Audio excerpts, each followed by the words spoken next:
Hi, it's me, Dora V here, and this one is just something I thought of right after finishing the Minister Foss video, and I've yet to type a question. Let me just say, how will Queen Charlotte end well? Yeah, I think that's, oh boy, I don't know if that's a good question. It'll have to do, maybe, I don't know, but, like I said, it's probably not a good question to say, will Charlotte end well, but rather, how will she end well? Well, that's the best I can come up with, and Charlotte, of course, is Griffith's current wife. She is now queen, and because Griffith couldn't understand the concept of keeping it in his pants for a little while, he was caught doing naughty things with her, and he didn't end well and became a horrible, nasty, mean god after doing very mean things to nice people. But he marries her, and it's pretty clear that he has all of the power. She's a figurehead. I think she's, I don't know, I'm using the alchemist spread again, and I personally think she probably will not end well, and I think it'll be pretty sad, but who knows? I mean, really. So, how will Queen Charlotte end, or what can she do to ensure a good ending? Something like that. So anyway, let's begin, shall we?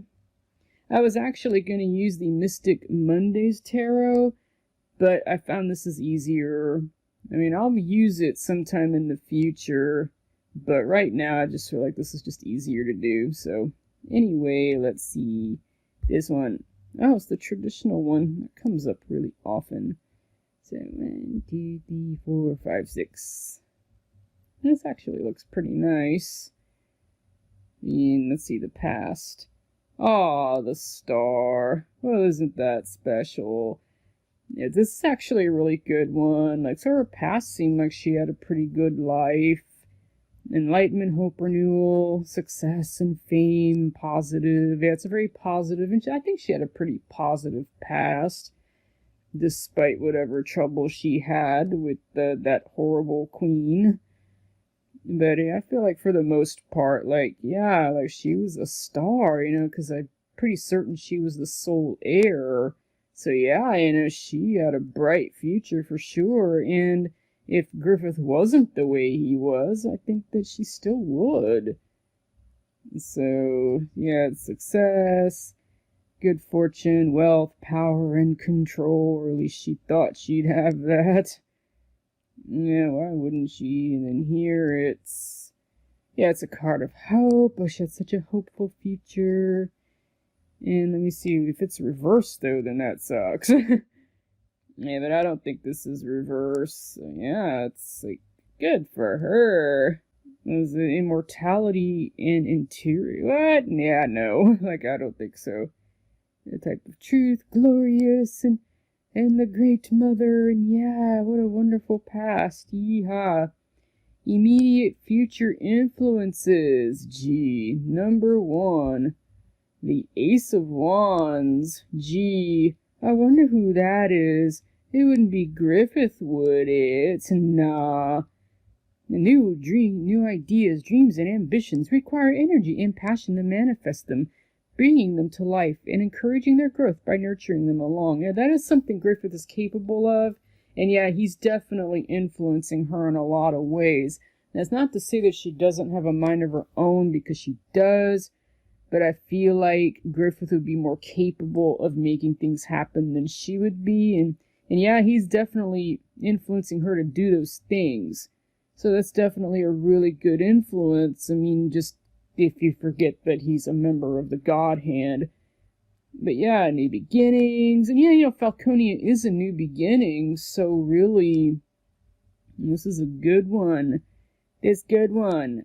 Oh, but if it's reversed, then it's a fall, decadence, ruin, to perish in a clouded joy. Oof.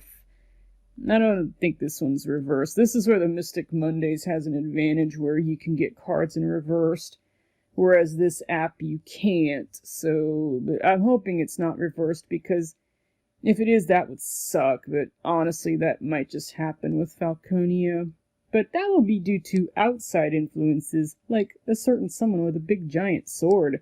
He has a big wand, only it's more like the Ace of Swords than the Ace of Wands. But anyway, yeah, creation, and Falconia has already been created, but that's definitely an influence for her, and it's a damn good one, too. And then immediate, intermediate. What? Oh no, did I just screw that up? Oh, I thought there was like 2 immediate future influences. So immediate future, then intermediate would be the I guess like a month from now or something.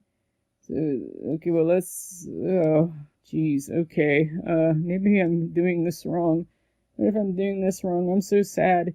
But anyway, intermediate future influences. Whatever that means, it's the 6 of Swords.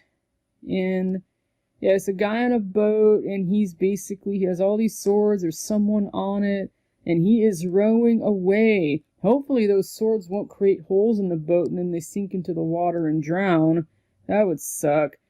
But anyway, the 6, it's a good one because it's about, like, it's a shared numerology, responsible, protective, and compassionate. It's family and community oriented that puts the needs of the many before the needs of the individual, which sounds like something that Charlotte would totally do. And Griffith as well. Griffith, despite whatever faults he has, does see the big picture. And it says you're expected to act responsibly towards your family and community, and I think that they do. It's a boatman ferrying an adult with a child across waters, helping others, using the knowledge and skill you have, and she is doing that. It says, oh, and I didn't notice this, the water on the right side is rippled, but the left side is calm. And it says that the right, which is the direction they're going, represents the future, and the left, the past. So it basically means that despite the rough waters they have, they will eventually see calm because someone is willing to help them. Oh, that's nice. Symbolic of travel. Oh, so maybe she'll travel somewhere. Oh, that's pretty cool. I wonder why that is being shown. Oh yeah, maybe Griffith will be traveling and she'll notice and maybe she wants to go too. Aww. Providing, promoting.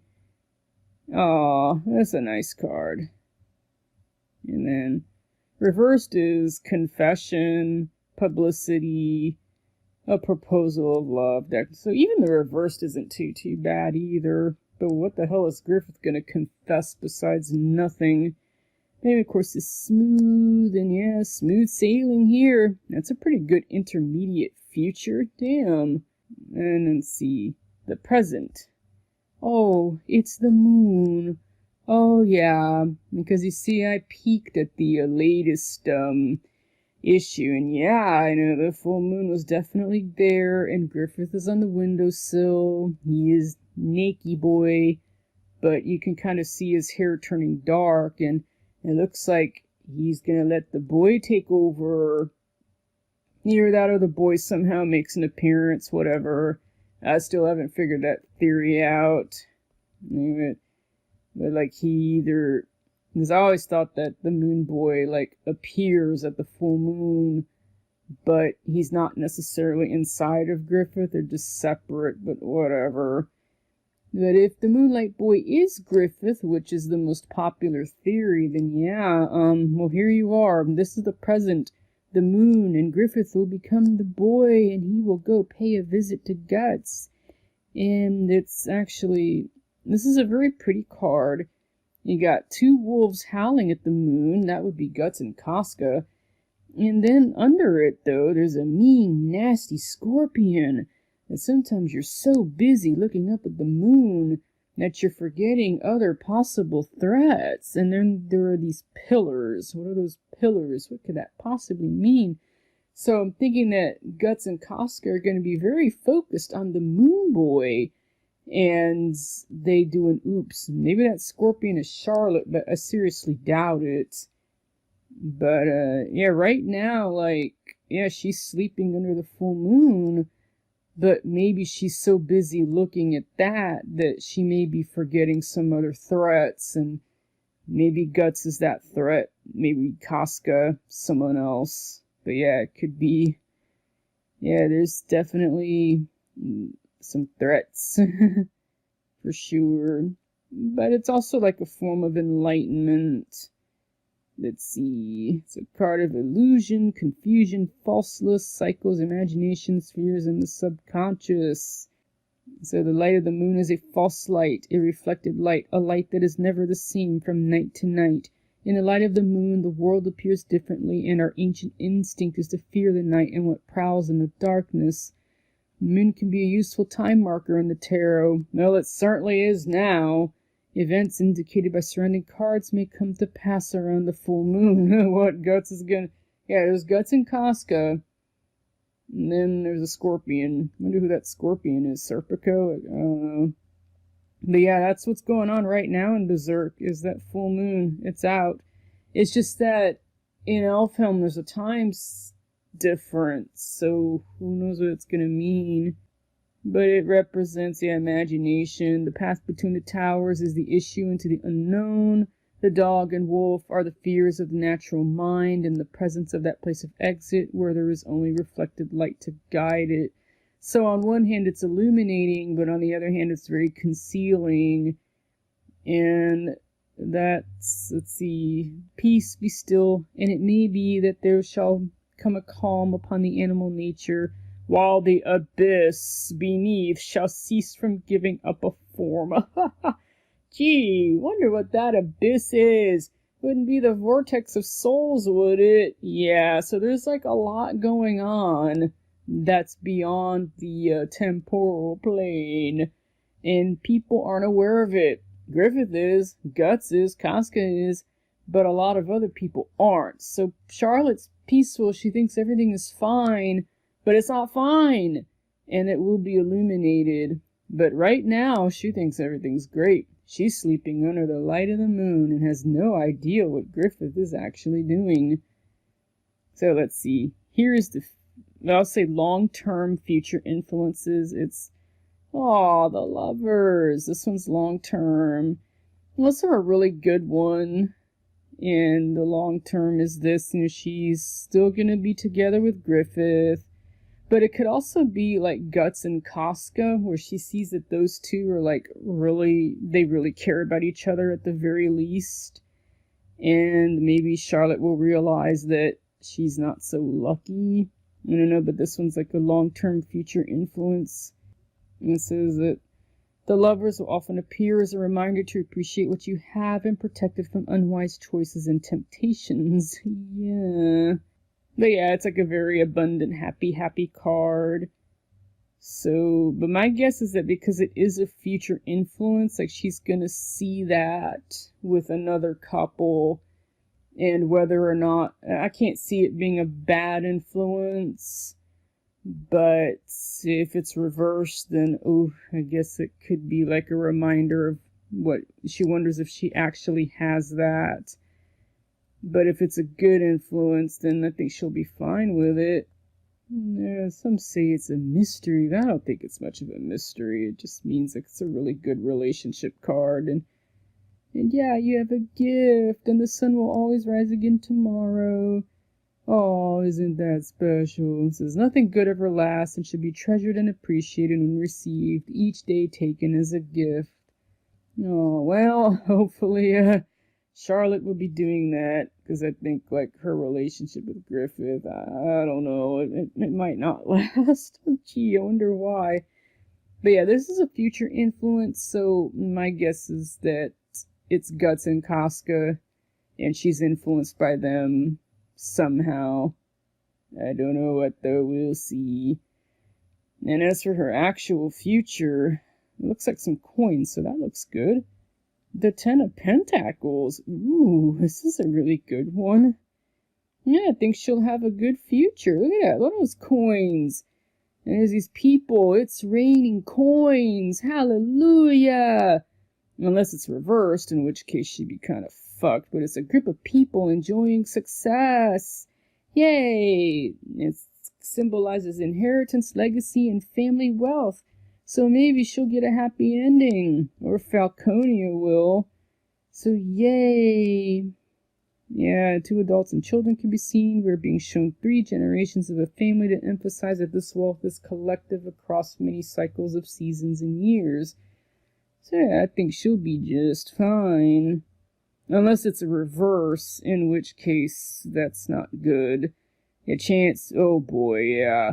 If it turns out that it's reversed, then it's fatality, loss, robbery, games of hazard, but there's gift, dowry, and pension. But if it is reversed, then she will suffer loss instead, a grievous loss. Games of hazard, gee, that's probably Guts versus Griffith. Oh knows, that would be pretty sad. But yeah, like, if it's upright, then yeah, I think she'll be just fine, and that she'll be prosperous, whether as a queen or not, like, she'll be prosperous. But if it's reversed, then no, like, she probably will not have a happy ending. So she'll either end really well or really, really badly. I don't think it'll be bittersweet for her, but anyway, yeah, that's about it. As it stands now, this is it. And, yeah, I honestly don't care that much about her either way, but I don't want her to come to harm because of a certain someone, but who knows? My guess, it looks good, unless it's reversed, then it looks bad, but anyway, yeah, that'll do, and goodbye.